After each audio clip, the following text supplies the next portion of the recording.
हाय दोस्तों, मैं आनंद सर एक बार फिर आपका आनंद ट्यूटोरियल में स्वागत करता हूं। पिछले वीडियो हमने फिजिकल वर्ल्ड यानी कि भौतिक जगत डाली, आपकी अच्छी रिस्पांस हमको मिल रही है। तो आज से हम चैप्टर नंबर 2 शुरू कर रहे हैं।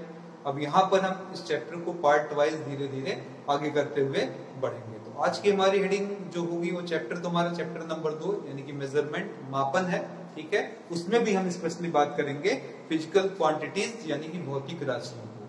जो नए मित्र हैं उनको ये बता दूं कि मैं वीडियो दोनों मोड में बोलता रहता हूं, यानी कि Hindi as well as English. आपको दोनों भाषाओं का ज्ञान आराम से हो जाएगा फिजिक्स में। ठीक है, आइए चलिए चर्चा करते हैं। आज की जो पहली चर्चा हमारी 2.1 वाले इस टॉपिक में आएगा, तो सबसे पहले हमारी भौतिक राशियां यानी कि फिजिकल क्वांटिटी, यहां से हम चर्चा करेंगे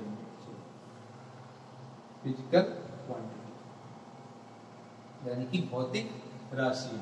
ठीक है, मैथ में आप लोगों ने वेरिएबल पढ़ा होगा यानी कि चर पढ़ा होगा। ठीक है, तो बिना चर के आप मैथ में पढ़ाई नहीं कर सकते। वहां जरूर आता है, अलजेब्रा की बात करें खासकर एक्स वाई जेड ये सब आता है, इसके बिना पढ़ाई नहीं कर सकते। वैसे ही फिजिक्स में भी कुछ क्वांटिटीज होती हैं जिनका यूज हम करते हैं बार बार। जैसे आपको याद होगा बचपन से आप बोलते हैं बल यानी कि फोर्स, आप बोलते हैं चाल यानी कि स्पीड, आप बोलते हैं समय यानी कि टाइम। ठीक है, या आप बोलते हैं कभी त्वरण, ठीक है, यानी कि एक्सेलरेशन। ठीक है, ये सारी चीजें क्या है अगर कोई पूछे तो जवाब है ये सारी चीजें जितनी भी हम फिजिक्स में इस्तेमाल कर रहे हैं, ऐसी क्वांटिटी जो फिजिक्स के अंतर्गत ली जा रही हैं, वो सारी चीजें हमारी भौतिक राशियां यानी कि फिजिकल क्वांटिटीज कहलाती हैं। All the quantities used in physics, all the quantities used in physics, ठीक है, which can be measured, जिनको मापा जा सकता है, यानी कि वो सभी भौतिक राशियां या वो सभी राशियां जिन्हें हम फिजिक्स में उपयोग करेंगे, भौतिक में उपयोग करेंगे और उनको माप सकेंगे, वो सारी राशियां हमारी भौतिक राशियां कहलाएंगी। ठीक है, अब इनके स्वभाव के आधार पर आप अगर ध्यान दें तो इन्हें अलग अलग तरीकों से बांटा गया है। ठीक है, और वो तरीके क्या है? 3। ठीक है, इन्हें 3 पार्ट में बांटा गया है। ठीक है, पहली राशि आपकी होती है मूल राशियां यानी कि फंडामेंटल क्वांटिटीज। ठीक है, पहला आपका है फंडामेंटल क्वांटिटीज। ठीक है, अब यहां पर ध्यान दीजिए, इनका नाम ही है फंडामेंटल क्वांटिटीज। अब ये फंडामेंटल होने के नाते इनकी खासियत ये होती है, ये अन्य से इंडिपेंडेंट होते हैं, इन्हें किसी और की जरूरत नहीं होती है, बिल्कुल स्वतंत्र होते हैं, इंडिपेंडेंट होते हैं, इसलिए इन्हें किसी और की जरूरत नहीं है। हाँ, बाकी लोगों को इनकी जरूरत पड़ने वाली है। जैसे एग्जांपल आप समझिएगा, आप द्रव्यमान यानी कि मास बोलते हैं। ठीक है, ये हो गया। समय बोलते हैं, टाइम बोलते हैं। ठीक है, ये हो जाएगा। ठीक है, इसी तरीके से आप लोग लंबाई बोलते हैं यानी कि लेंथ बोलते हैं। ये सारी चीजें हमारी क्या है? मूल राशियां हैं। इन्हें किसी अन्य क्वांटिटी की जरूरत नहीं, अपने आप में पर्याप्त हैं। इनको मिला देंगे तो हाँ अन्य क्वांटिटीज हमें मिलने लगेंगी। ऐसी राशियों को हम लोग आगे चलकर कहते हैं व्युत्पन्न राशियां। ठीक है, क्या कहते हैं? व्युत्पन्न राशियां। अब अलग अलग राइटर तमाम तरीके से डिफाइन करते हैं, लेकिन सबका मतलब एक ही है। इसको अंग्रेजी में डिराइव्ड यूनिट हम लोग बोलने वाले हैं। ठीक है, अब बोलिए जरा व्युत्पन्न राशियां क्या है? तो बहुत बार ऐसा लिखा रहता है कि फंडामेंटल राशियां यानी कि मूल राशियों के ऊपर घात यानी कि पावर लगाने से, अलग अलग पावर लगाने से हमें व्युत्पन्न राशियां प्राप्त होती हैं। ये भी डिफिनेशन दी जा सकती है और इस तरीके से भी हमें डिफिनेशन मिलती है कि by using fundamental quantities in different amount या मैग्नीट्यूड या power we can get derived unit, यानी कि डिराइव्ड यूनिट हमें मिलती है मूल राशियों के सम्मिलन से। ठीक है, by using fundamental quantities we get derived unit. जैसे अगर कोई पूछे तो जवाब सिंपल है। इधर देखिएगा मैं कैसे दो चीजें मिला रहा हूं। जैसे वेग है, इधर आइएगा, यहाँ लंबाई का आप विस्थापन भी बोल सकते हैं। ठीक है, तो यहाँ पर देखिएगा वेग की डिफिनेशन यानी कि वेलोसिटी की डिफिनेशन आपकी क्या होती है? तो याद करिए, विस्थापन यानी कि डिस्प्लेसमेंट अपॉन क्या होता है? टाइम यानी कि समय। ठीक है, अब यहाँ पर देखिएगा डिस्प्लेसमेंट कैसा है? लंबाई की तरफ हमें ले जा रहा है ना, और समय किधर ले जा रहा है बाबू? टाइम की तरफ। देखिए इसका यूज हुआ। ठीक है, ऐसे ही आप बोलते हैं त्वरण। ठीक है, तो त्वरण का मतलब एक्सीलरेशन, उसको आप लोग बोलते हैं वेग अपॉन समय। वेग परिवर्तन अपॉन समय, यानी कि वेलोसिटी अपॉन टाइम आप बोलते हैं। क्लियर हो गया? तो वेलोसिटी आप ही अभी आप ऊपर देख रहे हैं, विस्थापन समय का यूज यहाँ होगा। विस्थापन यानी कि डिस्प्लेसमेंट अपॉन समय यानी कि टाइम, और नीचे फिर एक समय और लग गया। तो आप देख रहे हैं ये लंबाई और दो समय। अगर मैं यहाँ पर बोलूं पावर क्या है, तो विस्थापन यानी कि लेंथ के लिए L बोल लें और टाइम के लिए T, तो ये समय और समय यानी कि ये T और T मिलकर क्या हो जाएगा T स्क्वायर। तो आप देख सकते हैं एक L पर पावर 1 है और T पर पावर 2 है। तो इस तरीके से हम कह सकते हैं कि सर ये व्युत्पन्न राशि हो गई। ठीक है, आप याद करिएगा बल यानी कि फोर्स, फोर्स के लिए आपने फॉर्मूला पढ़ा है मास इनटू एक्सेलरेशन, द्रव्यमान गुणे त्वरण। अब मास के लिए तो m ही हो गया, a के लिए आपने L यूज किया और नीचे T स्क्वायर यूज किया। तो m पर 1 पावर, L पर 1 पावर, T पर 2 पावर नीचे की तरफ अगर यूज किया जाए तो फोर्स मिल जाता है। ऐसी राशियों को हम लोग क्या कहते हैं? व्युत्पन्न राशि यानी कि डिराइव्ड यूनिट। ठीक है, कुछ ऐसी भी राशियां हैं जो मैथ से उधार ली गई हैं। ठीक है, उनको हम लोग पूरक राशियां यानी कि उन्हें हम लोग पूरक राशियां यानी कि सप्लीमेंट्री यूनिट भी कहते हैं। तो थर्ड हमारा जो है वो मैथमेटिक्स से लिया गया, जिन्हें हम लोग पूरक राशियां या सप्लीमेंट्री कहते हैं। क्या बोलते हैं? Supplementary unit. ठीक है, यूनिट्स। सॉरी, यहाँ पर मैंने ये क्वांटिटीज यहाँ पर सब रहेंगी, क्वांटिटीज की भी बात हो रही है, यूनिट की नहीं बात हो रही है। तो क्वांटिटीज, ठीक है, ये हो गई क्वांटिटीज। तो पूरक राशियों में क्या क्या मैथ से लिया गया, अगर किसी ने पूछा तो जवाब होगा सर दो चीजें ली गई। एक कोण यानी कि एंगल, वहां से उधार लिया गया, और दूसरा लिया गया है घन कोण यानी कि सॉलिड एंगल। ठीक है, घन कोण यानी कि सॉलिड एंगल, ये वहां से उधार लिया गया है। ठीक है, अब इन पर चर्चाएं भी होंगी, अलग से भी होंगी। और कोण को जनरली हम लोग किसमें मेजर करेंगे आगे चलकर? रेडियन में, इसे स्टेडियन में। तो स्पेशली अगर पूरक राशियों यानी कि सप्लीमेंट्री क्वांटिटीज के बारे में बात किया जाए तो ऐसी केवल 2 ही क्वांटिटीज है, इनसे ज्यादा नहीं। इसमें तो भी गिनती ही नहीं है, इतनी आप गिन डालिए। और यहाँ पर अगर मैं बात करूं तो बेसिकली हम लोग 3 ही यूज करते हैं। वैसे आगे चलकर ये 7 बनने वाली है जब हम लोग एसआई यूनिट पढ़ेंगे। जैसे इसमें और भी कोई पूछे कि कौन सा सर आएगा, तो जवाब होगा सर विद्युत धारा भी आएगा, यानी कि इलेक्ट्रिक करंट आएगा आपका, है ना। इसी तरीके से आपका एक और आएगा ताप यानी कि टेम्परेचर भी आएगा, जिसको हम लोग मेजर करते हैं। तो ऐसे 6-7 राशियां आएंगी, आगे हम देखेंगे। अभी उन्हीं को यूज कर ये डिराइव्ड यूनिट पाई जाती है, डिराइव्ड क्वांटिटीज पाई जाती है। और पूरक एकदम फिक्स है, एंगल एंड सॉलिड एंगल, कोण एंड घन। ठीक है, अब देखिए बार बार मेरे मुंह से यूनिट निकल जा रहा है क्वांटिटीज बोलते बोलते। ये आदत खराब इसलिए होती है कि पहले तो हम राशियों को इंट्रोड्यूस करते हैं। जैसे मैं अपनी बात कर लूं, आनंद, ठीक है, मेरा नाम है, ठीक है। अब इसके आगे जो मुद्दा आएगा आनंद के बाद, आप पूछेंगे इनका द्रव्यमान कितना है, यानी कि इनका मास कितना है, इनकी लेंथ यानी कि हाइट कितनी है, ठीक है।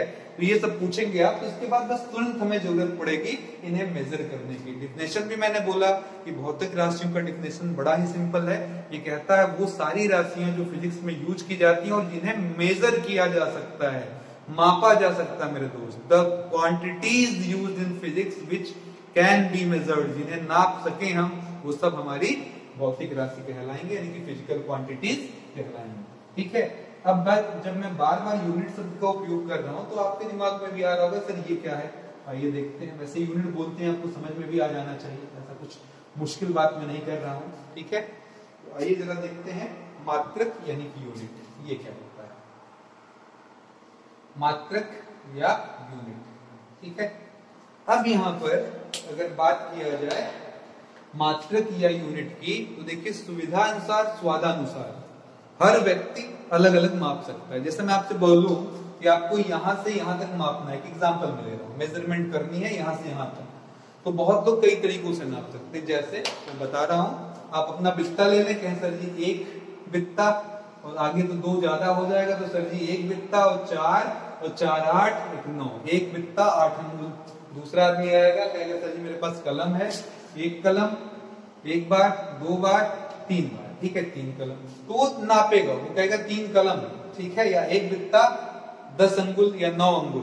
तो ये बताइए, अगर यही चीज कोई अमेरिका वाला नापेगा तो अपने उंगली से नापेगा, अपने कलम से नापेगा, इंडिया वाला अपने से, ऑस्ट्रेलिया वाला अपने से, तो बड़ी समस्याएं आ जाएंगी। ठीक है, इसी समस्या का निदान किया गया यहाँ पर, यानी कि मात्रक और यूनिट के रूप में, कि कि भैया अब ये समस्या ना रहे, हर कोई एक के जैसा नापे, ऐसी व्यवस्था बताइए।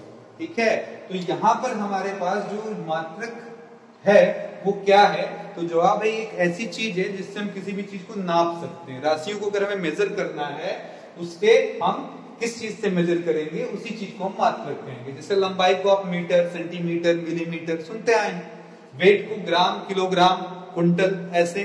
तो ये सारी चीजें यूनिट है। ठीक है, तो जो भी चीजें आपकी राशियों को, भौतिक राशियों को मापेंगी, उन्हें हम मात्रक कहेंगे।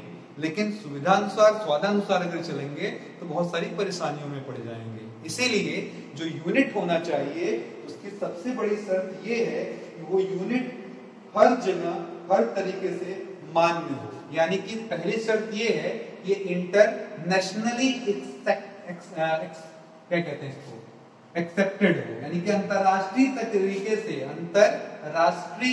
तरीके से स्वीकार्य हो। ठीक है, ऐसा कुछ बोलने की काम चल जाए। ठीक है, आप ये बताइए, आपका बित्ता और किसी अंग्रेज का बित्ता, किसी छोटे बच्चे का बित्ता, किसी वृद्ध का बित्ता अलग अलग हो सकता है, ये बित्ता नापने वाला। लेकिन अगर मैं बोलूंगा 1 मीटर, तो हर बार उसमें 100 सेंटीमीटर या उसमें 1000 मिलीमीटर ही मिलेगा, ये पक्की बात है। तो ये जो मीटर आप देख रहे हैं, ये जो सेंटीमीटर आप देख रहे हैं, जो मिलीमीटर देख रहे हैं, ये सारी हमारी यूनिट है, मात्रक है। ठीक है, जो अंतरराष्ट्रीय तरीके से स्वीकार की गई, और इन्हीं के लिए फिर आगे चलकर पद्धतियां बनाई गई, यानी कि सिस्टम बनाया गया कि कौन कौन सा यूनिट का सिस्टम रहेगा। ठीक है, तो यहां पर बना प्रारंभ में सिस्टम ऑफ यूनिट। ठीक है, सिस्टम ऑफ यूनिट बना, यानी कि अंतरराष्ट्रीय तरीके से कितने मान्य पद्धतियां हैं। ठीक है, मात्रक की पद्धतियां। ठीक है, कितने तरीकों से अलग अलग देश वालों ने अपने हिसाब से इसको बनाया और बाद में उसे अंतरराष्ट्रीय तरीके से स्वीकार किया गया। ठीक है, अब इस पर हम लोग चर्चा करते हैं। ठीक है, अब यहां पर अगर हम ध्यान से देखें, जो हमें ज्यादातर नापना पड़ता है वो 3 चीजें, क्या क्या, मास यानी कि द्रव्यमान, ठीक है, दूसरा हमारा लेंथ यानी कि लंबाई, जनरली जो हम मापते हैं समय यानी कि टाइम। इसी के आधार पर पद्धतियां डेवलप की गई प्रारंभ में। ठीक है, आगे चलकर इंसान ने विकास किया तो बहुत सारी चीजें आई, उसी के साथ इसमें राशियां बढ़ी और आगे चलकर यूनिट भी बढ़े। ठीक है, राशियों के साथ यूनिट भी बढ़ते चले गए। तो अलग अलग देशों ने अलग अलग तरीके से मापदंड दिया। जैसे पहली पद्धति हमारी है सीजीएस सिस्टम। क्या है? CGS system. इसका एक और नाम होता है, जनरली आपको बुक्स में नहीं मिलेगा, वो है गॉसियन सिस्टम। ठीक है, ये कभी कभी कॉम्पिटिटिव एग्जाम में पूछ लिया जाता है कि सीजीएस सिस्टम का दूसरा क्या नाम है। ठीक है, तो आंसर है गॉसियन सिस्टम। अब यहाँ C for centimetre, G for gram, ठीक है, S फॉर सेकेंड। यानी कि इस सिस्टम में मास को यानी कि द्रव्यमान को ग्राम में, टाइम को सेकंड में और लेंथ को सेंटीमीटर में मापा जाता है। ये पहला सिस्टम। दूसरा सिस्टम बना हमारा FPS सिस्टम। ठीक है, इसे हम लोग कहते हैं ब्रिटिश सिस्टम। इसे डेवलप करने वाले ब्रिटिश प्रणाली भी हिंदी में इसको बोला जाता है। तो ये ब्रिटिश प्रणाली या ब्रिटिश सिस्टम है। पद्धति को हम प्रणाली भी बोलते हैं, ध्यान दीजिएगा, हिंदी में पद्धतियां या प्रणाली दोनों चलेगा। तो यहाँ पर हर अक्षर का अपना full form, F for foot भी आप यूज करते हैं लंबाई के लिए, P फॉर पाउंड द्रव्यमान यानी कि मास के लिए, S फॉर सेकंड। तो ये आपका लेंथ के लिए, ये आपका मास के लिए, ये आपका टाइम के लिए। ठीक है, तो वह सिस्टम जिसमें लंबाई के लिए फुट का, मास के लिए यानी कि द्रव्यमान के लिए पाउंड का और समय के लिए सेकंड का उपयोग हुआ, उसे हम FPS सिस्टम कहते हैं। और थर्ड सिस्टम हमारा जो आया, ठीक है, थर्ड सिस्टम जो हमारा आया वो हमारा आ गया MKS सिस्टम, जो बहुत ज्यादा मान्य हुआ आगे चलकर। इसी को हम लोग सबसे ज्यादा यूज करते हैं मैक्सिमम टाइम, और इसी को हम लोग एक और नाम से जानते हैं जिसे हम मीट्रिक प्रणाली या अंग्रेजी में मैट्रिक सिस्टम भी कहते हैं। ठीक है, यही चीज आगे चलकर इनलार्ज हुई, थोड़ी बड़ी हुई लोगों के नीड के हिसाब से, और SI सिस्टम के नाम से जानी गई। ठीक है, आइए चलते हैं। फिलहाल M for metre, A for kilogram, S for second, S for second. ये लेंथ के लिए मीटर का, मास के लिए किलोग्राम का और टाइम के लिए सेकंड का जिस सिस्टम में यूज किया गया वो सिस्टम MKS सिस्टम के नाम से पॉपुलर हुआ। मैं समझता हूँ आपको सभी के क्या कहते हैं डुप्लीकेट नाम, या जैसे आपका घर का हो सकता है कोई निक नेम, वो भी पता चल गया होगा। सीजीएस को गासियन सिस्टम, एफपीएस को ब्रिटिश सिस्टम, एमकेएस को मैट्रिक सिस्टम के नाम से जानते हैं। Full form centimetre gram second, foot pound second, metre kilogram and second. ठीक है, फिर आगे पढ़ाई बढ़ी, आविष्कार बढ़े, जरूरतें बढ़ी। यानी कि प्रारंभ में आप याद करेंगे गांव में हम लोग बेने का उपयोग करते थे, शहर में आज हम लोग फैन का यूज कर रहे हैं, फिर धीरे धीरे इन्वर्टर आ गए हैं, एसी आ गए हैं। उधर ठंड की बात करें अगर तो पहले सुराही यूज करते थे ठंडे पानी के लिए, घड़े यूज करते थे, अब रेफ्रिजरेटर आ गए हैं, उनका यूज होने लगा। तो एडवांस हुआ, समय बदला, रीतियां बदली, रहने के रख रखाव बदले, और उसी के साथ सिस्टम भी बदला। एमकेएस ने करवट लिया और अपने आप को उसने बड़ा कर लिया, और उसका एक नया नाम पड़ने वाला है जिसे हम लोग एसआई सिस्टम के नाम से जानने वाले हैं। ठीक है, तो वो सिस्टम जो आज हर जगह, तो आज के डेट में मॉडिफाई एमकेएस सिस्टम बन चुका था एसआई सिस्टम, जिसे इंट्रोड्यूस किया गया 1978 में। ठीक है, 1978 में एक मीटिंग हुई, कॉन्फ्रेंस हुआ वेट एंड मेजरमेंट के नाम से।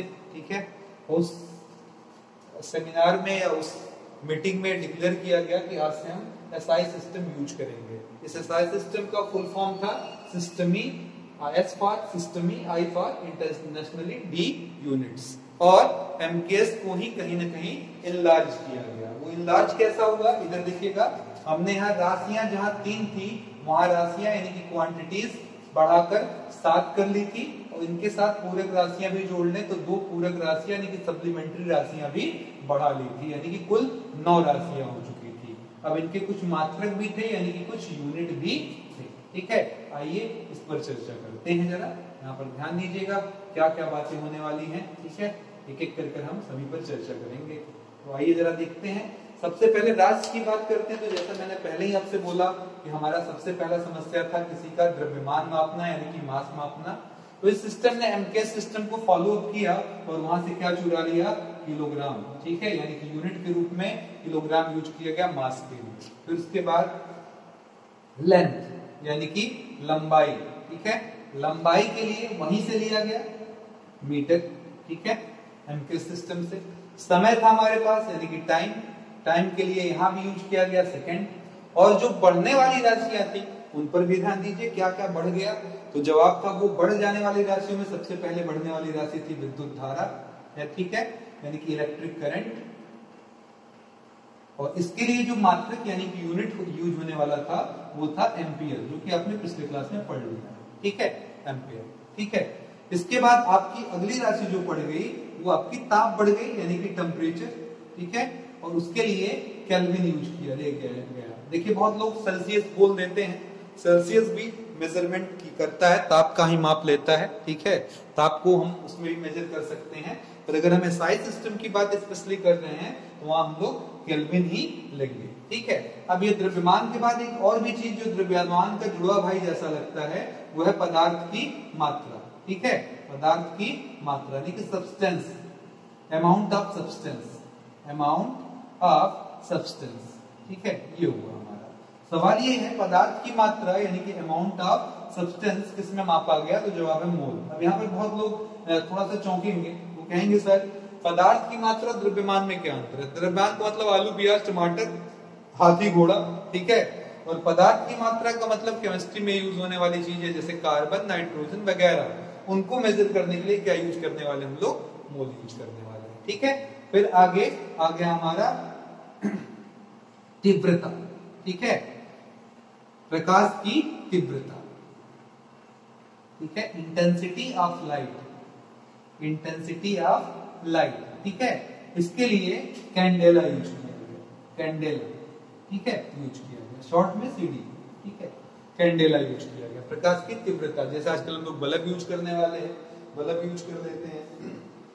इसके अलावा ट्यूबलाइट यूज कर लेते हैं, सीएफएल यूज कर लेते हैं। कहीं कहीं हम लोग ज्यादा लाइट हमें चाहिए तो हेलोजन यूज कर लेते हैं। तो उसकी तीव्रता मापने के लिए हम लोग कह सकते हैं फिलहाल कैंडेला, प्रकाश की तीव्रता मापने के लिए। तो देखिए आपके पास 1 2 3 4 5 6 7 कॉमन राशियां हो गई थी दो राशियां और बढ़ा ली गई जिनको हम लोग पूरक राशियां, इसी में आगे बढ़ाकर पूरक राशियां यानी कि सप्लीमेंट्री क्वांटिटीज, अभी हम बात कर चुके हैं सप्लीमेंट्री क्वांटिटीज, ठीक है, और उन्हीं के साथ उनकी यूनिट भी यानी कि मात्रक भी आगे बढ़ा लेंगे।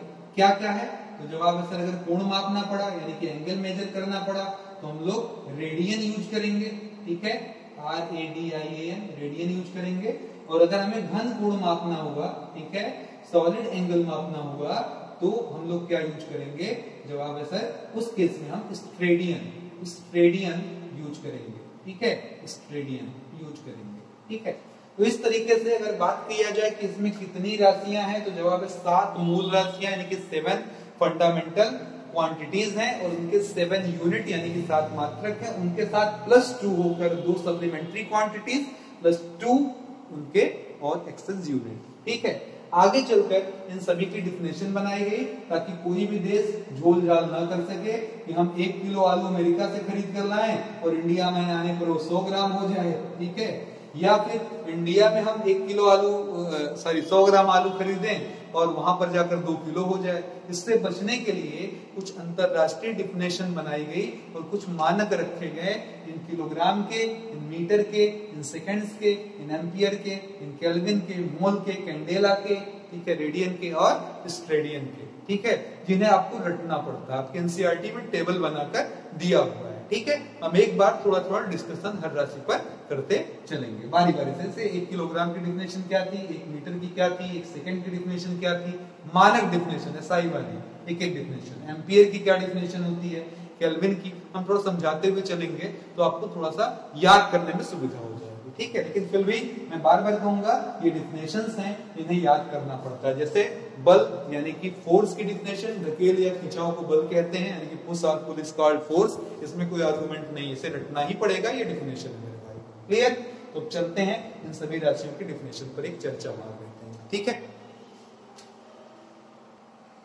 तो चले मित्र सबसे पहले मीटर की डिफिनेशन लेते हैं कि 1 मीटर की डिफिनेशन मानक रूप से क्या है, ठीक है। तो ये क्या बनाया गया, एक रॉड है जो रखा गया है पेरिस में, इस जगह रखा गया है पेरिस में। अगर आप समझ लेंगे तो आप बड़े आराम से इस चीज को समझ जाएंगे, ठीक है। पेरिस में एक रॉड रखी गई, इस पर 2 चिन्ह बनाए गए हैं और ये एज्यूम किया गया है इन दोनों के बीच की दूरी कितनी होगी, 1 मीटर। जिस देश को भी 1 मीटर की डिफिनेशन लेनी है ये माप लेकर आए, वहां से धागा से नाप के लावे, ठीक है, कि रस्सी से नाप कर लाएगा, कि अंगूठा से नाप के लाइए बने, ये नाप ले। इस लेंथ को ही क्या कहा गया, 1 मीटर कहा गया। ये रॉड किस चीज की बनी हुई है, ये जरूर सवाल बनता है। तो ये जो रॉड है वो आपके अलॉय है। अलॉय का मतलब 2 धातुओं को मिलाकर बनाई गई है। एक धातु है आपकी प्लेटिनम, ठीक है, प्लेटिनम, और दूसरी क्या है, इरेडियम, ठीक है, इरेडियम, ठीक है, इरेडियम, प्लेटिनम, इरेडियम को मिलाकर ये रॉड बनाई गई है, ठीक है, इन दोनों धातुओं को मिक्स कर, इसीलिए इसको एलॉय बोलते हैं, जिसमें 90% प्लेटिनम है और 10% इरिडियम है। तो इस पर एक चिन्ह अंकित है। अगर उन दोनों चिन्हों के बीच की लेंथ आप मेजर कर लेते हैं तो आपको 1 मीटर की डिफिनेशन आराम से प्राप्त हो जाएगी, ठीक है। दूसरा देखिएगा, सेकंड डिफिनेशन जो बनती है वो 1 किलोग्राम की बनती है। 1 किलोग्राम की डिफिनेशन क्या बनेगी, उसके लिए भी प्लेटिनम इरिडियम रॉड के यहाँ यूज किया गया है। ये भी कहाँ रखा है, इसी जगह पर, यानी कि पेरिस में रखा हुआ एक टुकड़ा है, ठीक है, रॉड है, ठीक है। किस चीज का बना हुआ, तो आंसर फिर से वही है, प्लेटिनम और इरिडियम से मिक्स होकर बनाया गया है। इसका वेट 1 किलोग्राम माना गया है। अब आपके मन में एक सवाल आ रहा होगा, सर प्लेटिनम इरिडियम ही क्यों, एलॉय ही क्यों?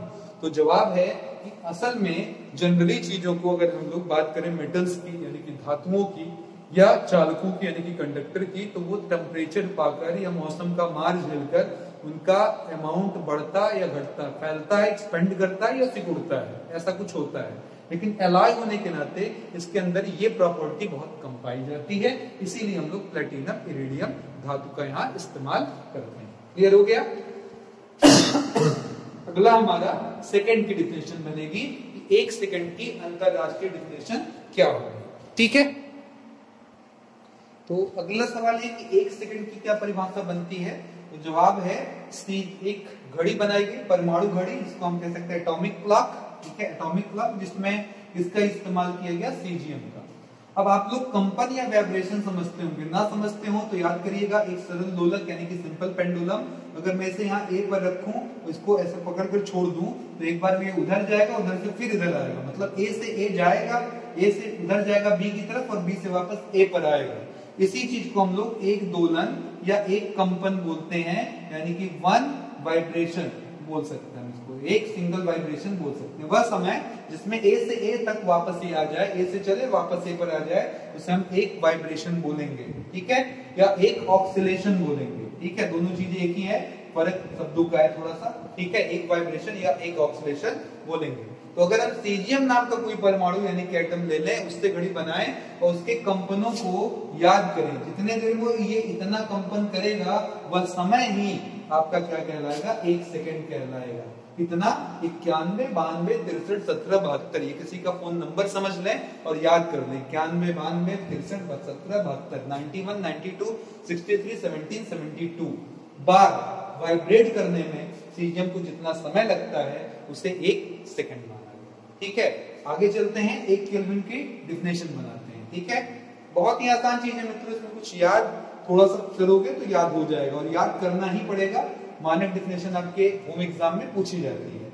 अब केल्विन समझने से पहले हम त्रिक बिंदु या ट्रिपल पॉइंट समझेंगे, ये क्या है, ठीक है, ये एक एजम्पशन पॉइंट है, एजम्पशन टेम्परेचर है, ठीक है, जो कितना लिया गया है उसका जवाब है 273.60, इतना माना जाता है केल्विन, ठीक है, इस टेम्परेचर को, ठीक है। इसकी खासियत क्या है, इसे ट्रिपल पॉइंट क्यों कहते हैं, तो ऐसा ज्यूम किया गया है, इस टेम्परेचर पर हमको किसी वाटर की बात कर लें, लिक्विड की बात कर लें, गैस की बात कर लें, वाटर, लिक्विड, गैस, यानी कि पानी के तीनों अवस्थाएं एक साथ मिलती हैं, कहां पर, 273.16 केल्विन। ये एजम्पशन है, ऐसा होता नहीं होता, ये बकवास अपने पास नहीं है। नाम क्यों ट्रिपल है, क्योंकि सॉलिड, लिक्विड, गैस एक साथ मिलते हैं, ये सारी बातें आपको बुक में नहीं मिलेंगी, डिफिनेशन मिलेगी, ठीक है, ये तीनों एक साथ वहां पर उपलब्ध रहते हैं, इसलिए इसको त्रिक पॉइंट यानी कि त्रिक बिंदु या ट्रिपल पॉइंट के नाम से जाना जाता है। अगर इसी का अब देखो डिफिनेशन अपने आप समझ में आ जाएगा, इसी का त्रिक बिंदु का यानी कि ट्रिपल पॉइंट का, ठीक है, 1/273.16 पार्ट ले लिया जाए, भाग ले लिया जाए, तो इसी को हम लोग क्या कहेंगे, 1 केल्विन कहेंगे। देखिए कितना आसान है, अगर इसी को इसी से भाग देंगे 273 कट कर 1 ही तो आएगा मेरे दोस्त। तो डिफिनेशन क्या बनी 1 केल्विन की, त्रिक बिंदु या ट्रिपल पॉइंट का 1/273.16 पार्ट यानी कि भाग आपका 1 सेकंड की परिभाषा बनी, ठीक है। चलते हैं अगले की तरफ, अगली डिफिनेशन की तरफ। 4 हो गए, 3 डिफिनेशन आपकी और बचे, इसमें केवल 1-2 डिफिनेशन ही टिपिकल है, जैसे 1 सेकंड के लिए याद करना थोड़ा पड़ेगा, बाकी उसमें देखिए दोनों में कॉमन था, प्लेटिनियम इरेडियम की रॉड थी, एक बार लंबाई के आधार पर 1 मीटर डिफाइन किया गया और एक बार द्रव्यमान के आधार पर यानी कि मास के आधार पर, ठीक है। अब यहाँ पर सवाल आपके बाद आपका अगली डिफिनेशन जो उठती है, ठीक है, वो हमारी डिफिनेशन बनती है कि सर 1 एम्पियर क्या होगा, ठीक है। तो ऐसे 2 पैरेलल तार लिए गए मेरे भाई, ध्यान से देखना, 2 पैरेलल तार लिए गए, दोनों में करंट फ्लो कराया गया, इनके बीच की दूरी 1 मीटर रखी गई, ठीक है, ध्यान से समझिएगा। 2 बिजली के तार लिए गए, कितने लेंथ के लिए, अगर कोई पूछेगा तो कहेंगे सर जी इनफाइनाइट लेंथ के लिए गए, उनके बीच में दूरी कितनी की गई, तो जवाब है 1 मीटर, और इनके ये चेक किया जा रहा था कि ये दोनों भी एक दूसरे को फोर्स लगा रहे हैं, और जब ये फोर्स 2 × 10⁷, ध्यान से पढ़िएगा, 2 × 10⁷ न्यूटन पर मीटर, जब ये तार एक दूसरे पर 1 मीटर पर, यानी कि ये वाला तार इसके 1 मीटर पर और ये वाला तार इसके 1 मीटर पर कितना फोर्स लगाने लगा, 2 × 10⁷ न्यूटन, तब ये बता गया कि अब तार में जो करंट बह रहा होगा उसकी वैल्यू 1 एम्पियर के बराबर होगी। इस डेफिनेशन का डेरिवेशन 1 एम्पियर का आप सेकेंड ईयर में जाकर पढ़ेंगे, ठीक है, 1 एम्पियर की डेफिनेशन भी, ठीक है।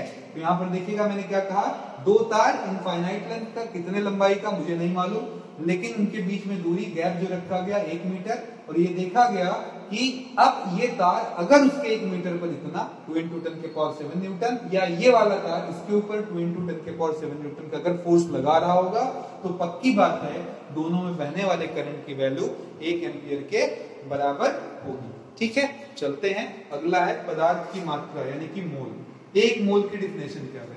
वैसे तो सैकड़ों डिफिनेशन इसकी दी जा सकती है मित्र, लेकिन फिलहाल हम लोग जो डिफिनेशन बनाते हैं वो अपने कार्बन 12 पर बनाते हैं। ठीक है, तो अगर कार्बन 12, देखिए कार्बन के दो आइसोटोप होते हैं, आप सभी जानते होंगे, एक 612 और एक 614। ये कॉमन वाला कार्बन है और ये रेडियो एक्टिव कार्बन है। ये कार्बन डेटिंग में यूज आता है। कहाँ यूज आता है बाबू?